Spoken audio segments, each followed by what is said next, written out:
Okay, it's about that time, so welcome to another exciting session at the Sakai Virtual Conference. The title of the session is Mentoring Online Orientation in Support of Online Faculty. Our main presenter is Dr. Bethany Huxford Davis, and she is an organizational leadership instructor at Point University. She recently completed her dissertation focused on employee faith integration in faith-based nonprofit workplace.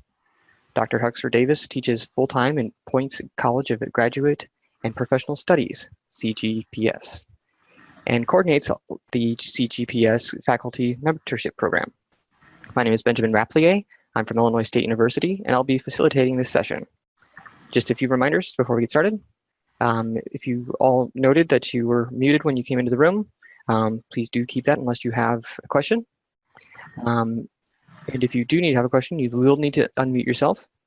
If you have any questions, Dr. Huxford Davis has encouraged us to have you chime in at the time or enter it in the chat, and I will be monitoring the chat.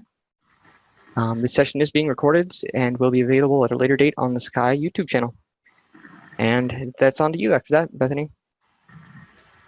Great, thank you. I'm really excited to be here with you today and talk about something that's become kind of a passion for me in the last year and a half or so, when we really saw a need at our institution for finding a way to better support our faculty.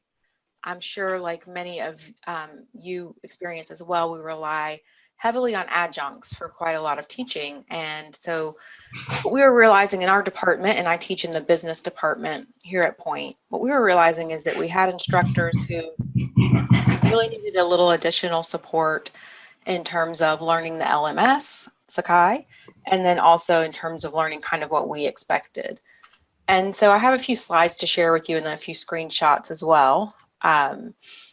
Some of the research I've been doing in the last year or so, what I've come across is that we really have a responsibility to train adjuncts for the job we have hired them to do. Not that we don't have responsibility for full-timers, but a lot of times I think adjuncts tend to kind of get lost in the shuffle a bit. And so when we're relying on adjuncts, we need to also make sure we're training them correctly. We need to treat all of our instructors as professionals who deserve professional development and training opportunities. I've been in jobs before in my own life where I really didn't get the training I felt like I needed to do my job well. And so part of the reason I enjoy doing this work at our university is that, in fact, I love making sure people get the training that they desperately need and deserve. For instructors, when there's a lack of support from the institution, it can really be a source of discouragement. And so we want our instructors to feel like they're a part of the institution and that they're well supported and encouraged to do well in their work. And we've also found to be true for us that faculty really need support and mentoring beyond that initial orientation period. So in our case, we also have faculty teaching from all over the US in our online courses. And it's kind of hard to get that sense of culture and feeling connected anyway. And that gets even more difficult perhaps when you move beyond the initial orientation period. And I think especially for new faculty, we know that they can feel really isolated. So feeling a part of the community and feeling like you're a part of the process and have a way to make contact and get your questions answered is all really, really critical.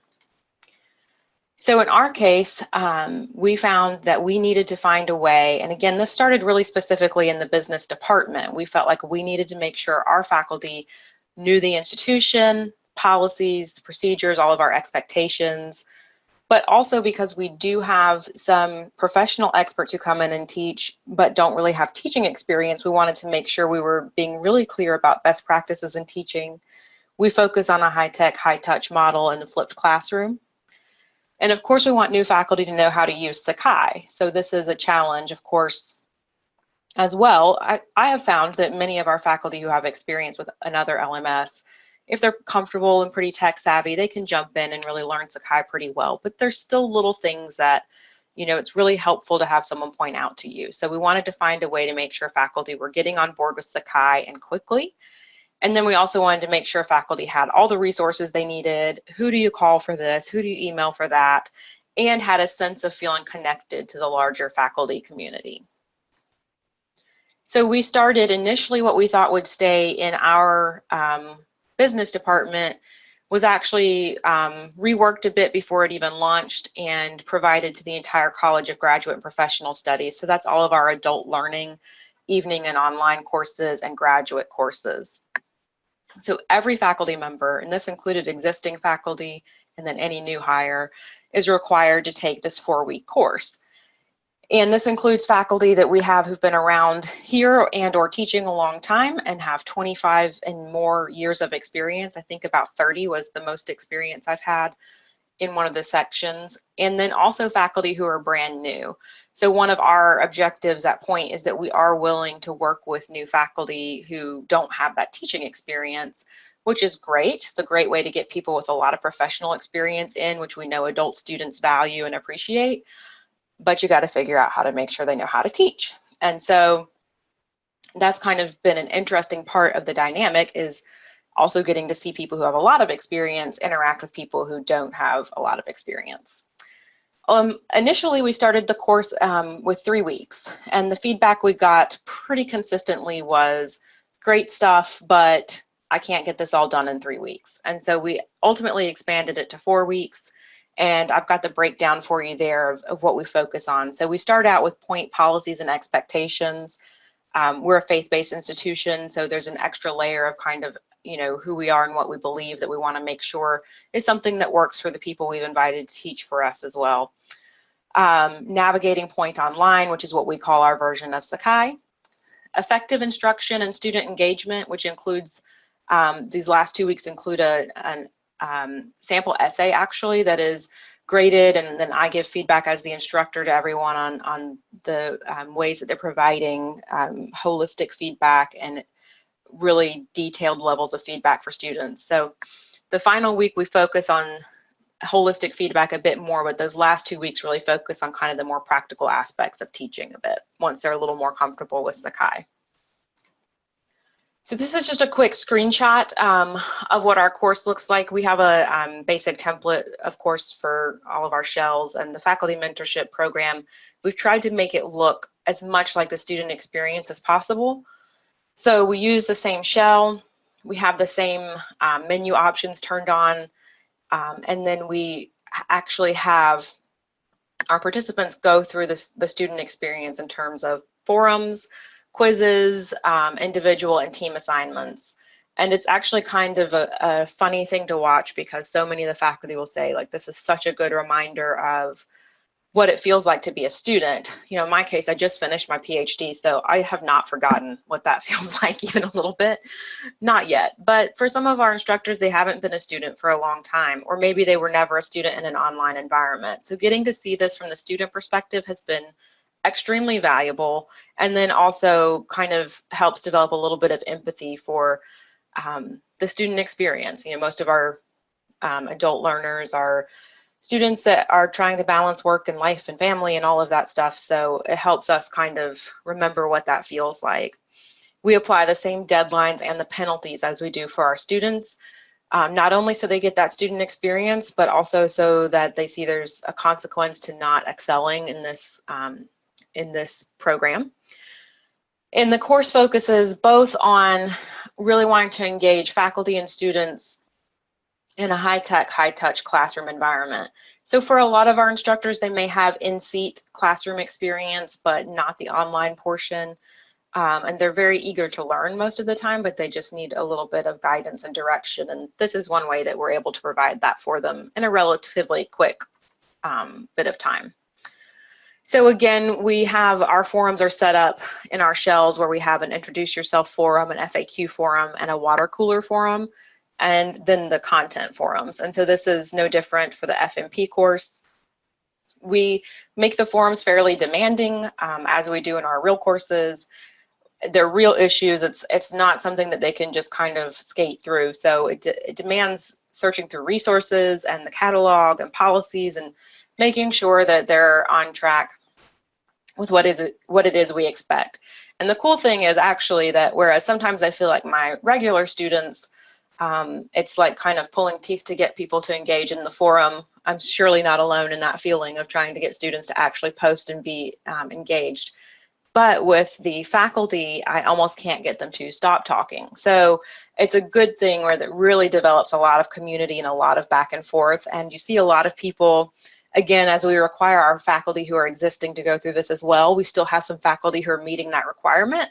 And so we have faculty who have been around Point for a really long time jumping in and saying, well, actually check this out, or here's how we do this, or here's what's worked for me. And so again, it's a really cool thing to watch develop, to see our faculty really start to rely on each other as a resource as well. We try to use a variety of resources. So like I've turned to the wiki tool on in a couple of courses I've designed, and I use that in the FMP as just a demonstration again of another way to use the LMS and trying to be creative and engaging students in a variety of manners. We also actually purposely do a few things that aren't ideal and aren't best practice, just to kind of show them what it feels like when you're frustrated and can't find what you need, to remind them, as many of our instructors are also course designers, kind of reminds them of the principles that they need to follow to make the course accessible and easily usable for our students. So we also do quizzes. I have them do weekly review questions. I mentioned the sample essay to grade. And then we encourage them to be really engaged with our resources. And I'm just giving you a screenshot of kind of some of the things that we keep stockpiled in the resources for the course itself. And then we've also developed a project site in Sakai as a faculty resources center. So our team that manages Sakai and all of that stuff for us runs this faculty resources center where a lot of the same materials are found, so there's easy access after the mentoring course is done. And then also it gives another place to kind of engage post FMP course. And I mentioned earlier that it does matter how well you do in this course. So we made the decision early on that you would have to get at least an 80 to pass the course and receive the certificate. All department chairs are notified for where the faculty members finish the course. And quite a few of our department chairs really look at where you finished as a good first indicator of bringing people into certain courses and who's going to do well. So we offer highest distinction for the really top level A, distinction, passed. And then if you don't pass with an 80 or above, retake would be required. And so for the College of Graduate and Professional Studies, we're actually saying you cannot teach for us unless you've completed this. So the first step after being interviewed and hired and passing all the HR steps is, in fact, to take this course. I offer it almost constantly. We're taking a little break here at the holidays, but otherwise we offer it pretty constantly. And again, it's 4 weeks. It's not paid. It's something that's just expected as part of that orientation to the work. So here's what we found has worked, and then I'll tell you also some things that we're finding don't work as well and kind of where we're headed. So what works is faculty are really motivated to achieve at a high level.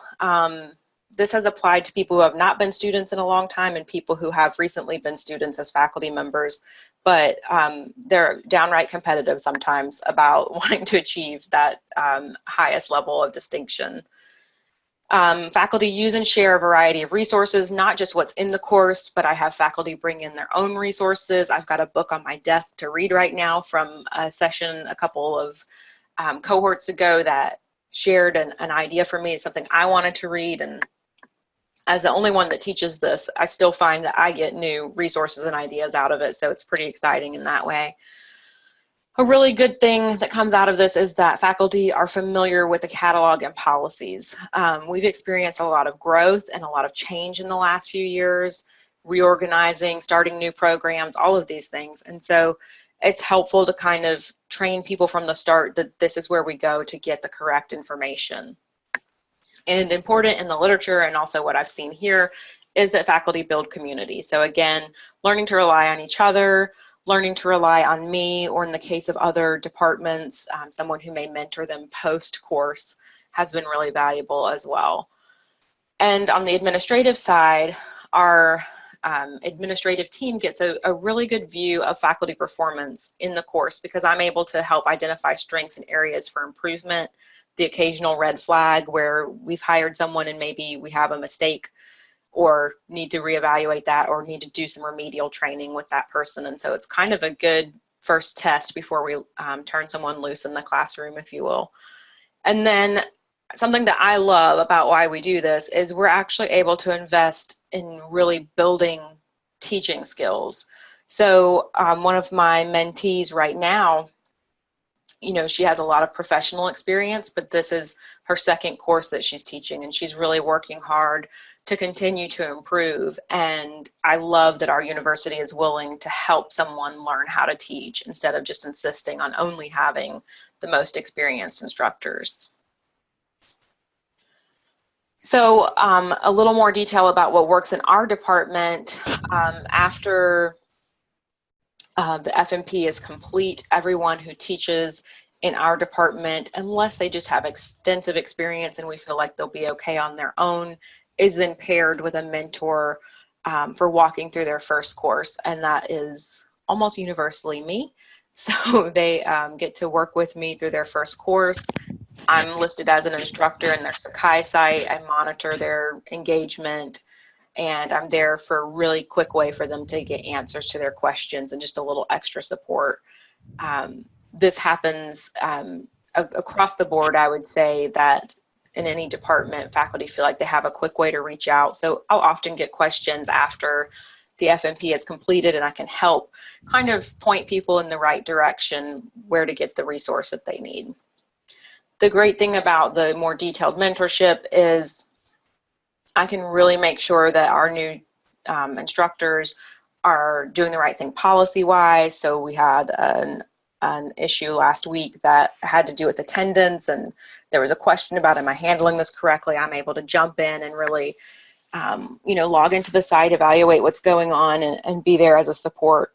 And then I think the faculty really develop a stronger relationship, not just with me as the mentor or as the instructor for our course, but also for just helping to really increase departmental community. And then I think across the board community as well, as I've mentioned.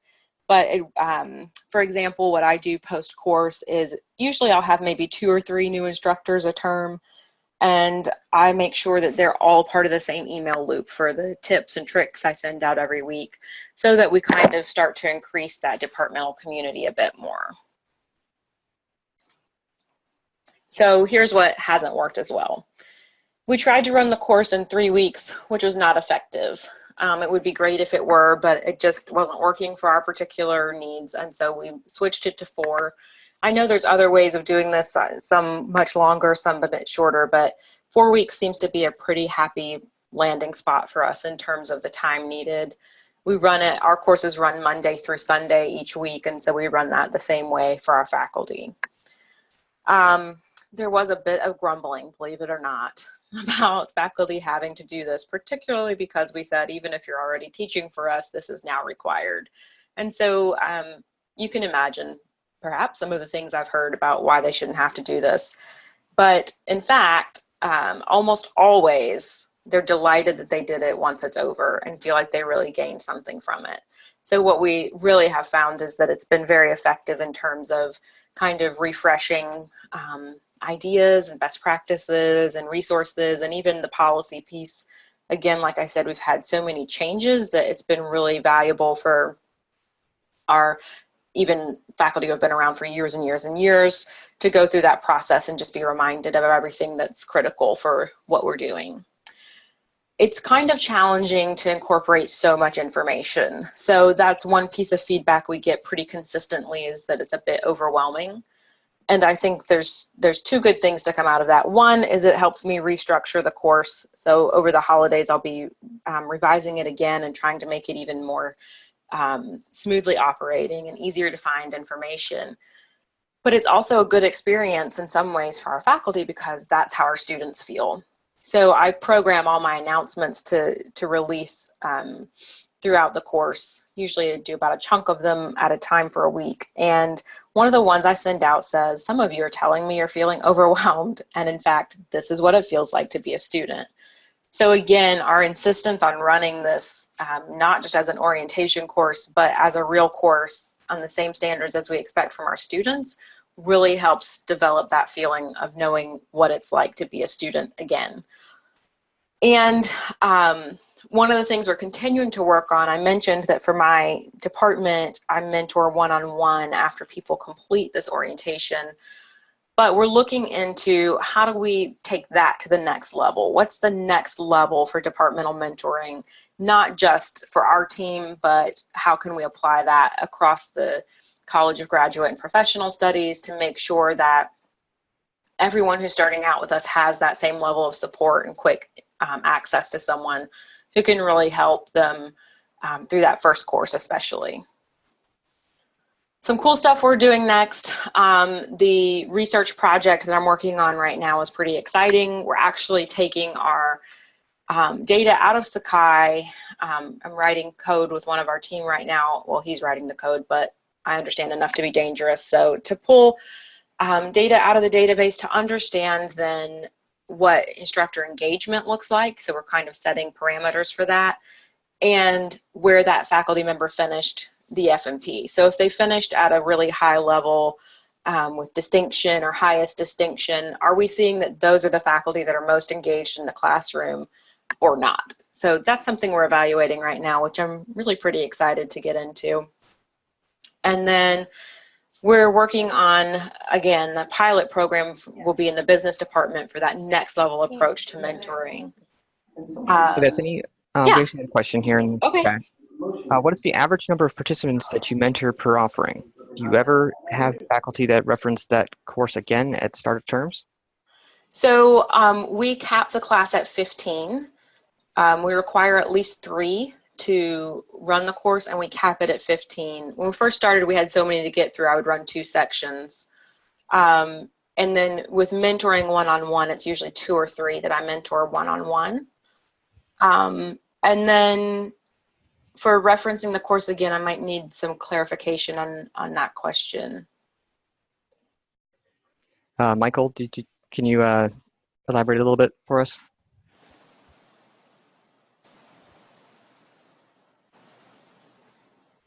You may need to unmute or... here we go. Oh, yes. So we do leave the course open for a bit because we've had enough changes. I don't want people going back to like old policy statements and things. I do eventually close them. Maybe after a couple of months, I go through and close the old courses, but we have all of the pertinent and most updated data also in our faculty resource center within Sakai. So they have that to go back to. Okay, it looks like Neil Reish has his hand up too. Neil Reish, sorry.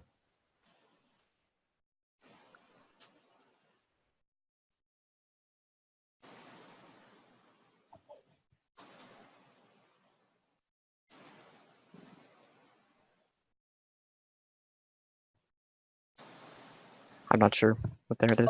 Okay. Are your faculty unionized, and how did you get this FMP required? We're not unionized. We're a small Christian university, and it's just part of the requirement to get cleared to teach for your first course.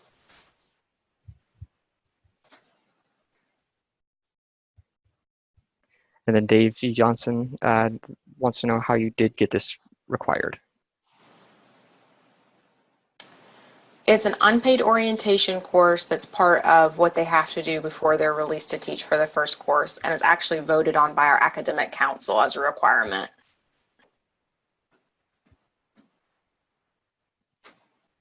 So are they paid during the mentoring, or is it? It's unpaid. They are paid during the mentoring of their first course. So when they teach their first course, of course, they're paid. Yeah, voted on by the academic council. Hopefully that helps answer. It's a bit different perhaps than other people's experience. Okay.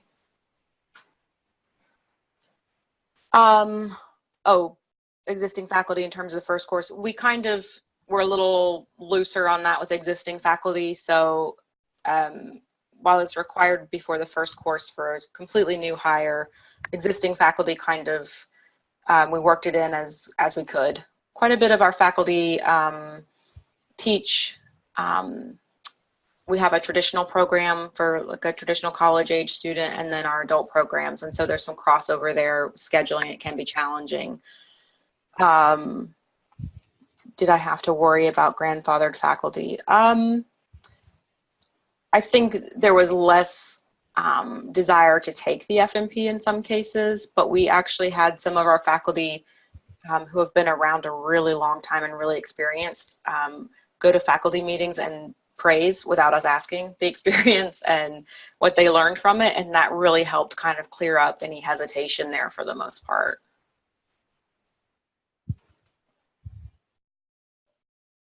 Yeah, definitely less desire to take it. To be fair, I don't want to take it either, but I do get exempted. Did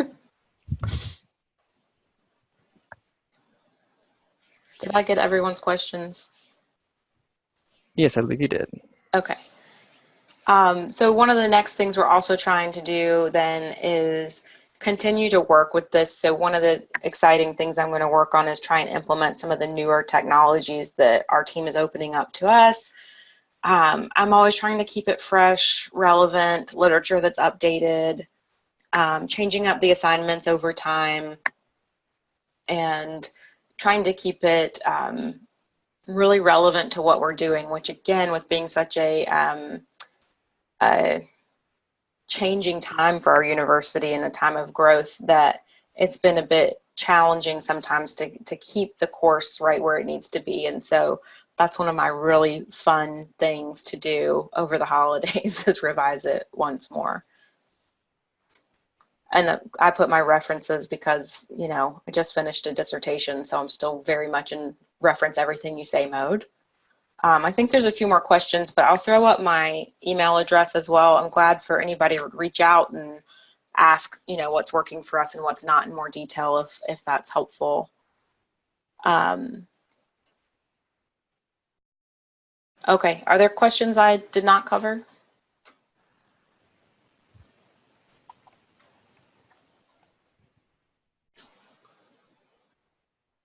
Oh, was it self-paced? No, we run on a Monday through Sunday schedule. So there are forums that are due earlier in the week and everything else is due by Sunday at 11:55 p.m. And I'm constantly in the classroom with them. So it is somewhat of a well-oiled machine at this point. I save all of my announcements in the shell and schedule them to go out, but I jump in and engage in the forums with them. We want that to be a standard for our instructors, so I demonstrate that as a best practice.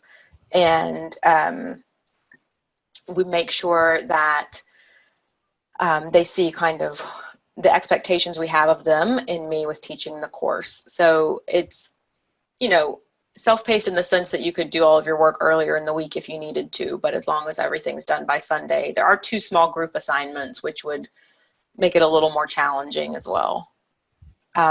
We wait for 3 before which I think we've had only 1 instance in the last year and a half that we've had to cancel. And we did learn that the holidays are not a good time for this, so we are not offering it again until January. I don't know the exact ratio of full-time versus part-time, but we rely, you know, on quite a good number of adjuncts. My department has 4 full-time employees, faculty. Yes, the course materials are documents, videos, links to literature, links to our website, asking them to go out and find resources in our faculty resources center, all of the above. How many? We've graduated, I'll use that term, like 150 people since August of 2016. And the vast majority pass in one of the distinction levels. They more than just pass even. Very few people have to retake it. It does happen though, which is often due to, you know, some life crisis, much as it is for our students.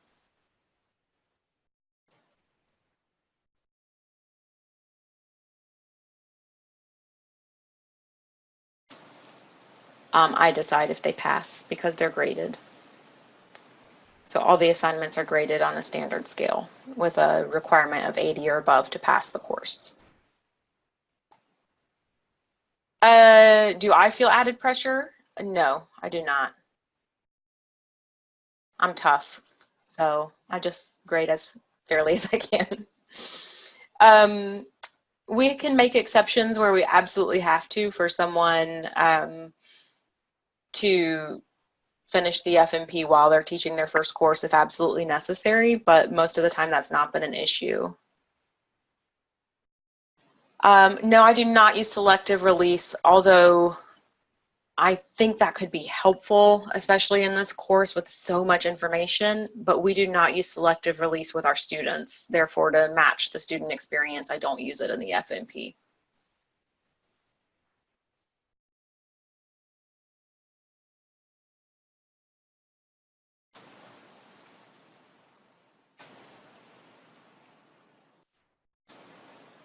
This is kind of an evolving being. So it started out quite different from where it is now, and I kind of constantly have ideas for what needs to be added, or department chairs will say, hey, this would be useful to include.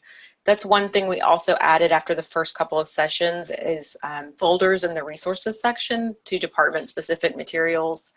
So quite a few of our departments, for example, are APA required style, some MLA, and then our Bible and Ministry department uses Turabian. So even things like that are in those department folders, just so people know kind of what to expect that's less general.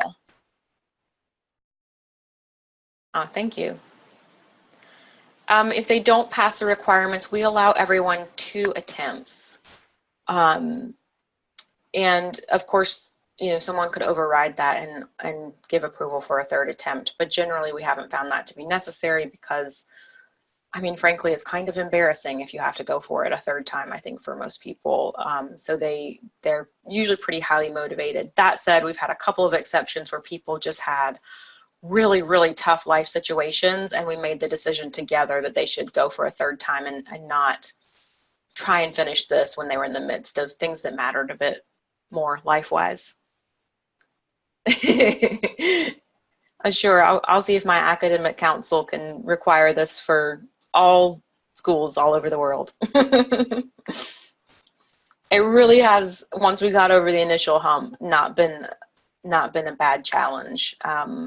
And it helps, you know, it's not perfect and there's things about it that still need work, but it does help that people have a good experience and then share that with other faculty. And I also still need work and not perfect, but I try to have a really engaging, encouraging 4 weeks. And so there was a lot of good feedback for me that that's helpful to faculty who are completing this. We did get some of that kind of initial, oh, I have to do this. But honestly, again, with people kind of being positive, that's helped. And then also, I mean, I don't think this is that big of a deal, but people really do like to get a certificate. So we had our communications department design a really nice certificate, and we send that out, you know, after the course. And they know their department chair learns where they fall, so that's helpful as well. Yes, we offer quite a bit of other development. So we have regular faculty meetings that are also training sessions at the same time. A couple of different workshops are offered by our administrative team every year. Oh, I have not heard about this certification tool. I don't know precisely how people feel about not being paid to take this course. My understanding is that that's a fairly normal thing for these courses, and we haven't really had an issue.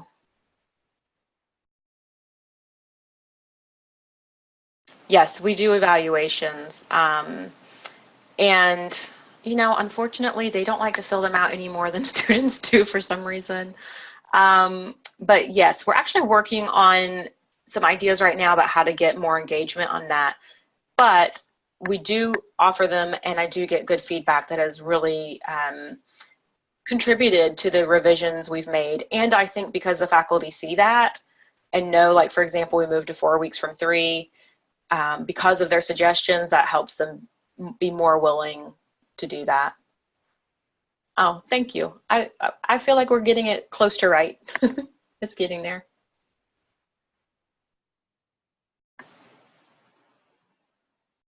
It's actually quite a lot of fun to get to work with faculty on that level, and I've enjoyed it. Any other questions I can answer?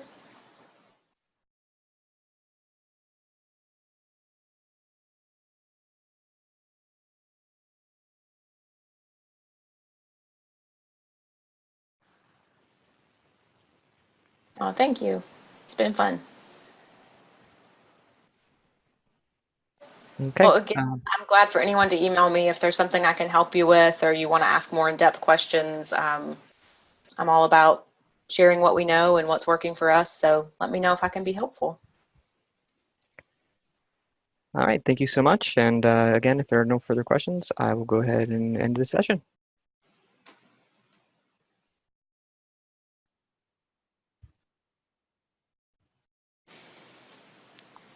All right. Thank you again. Thank you.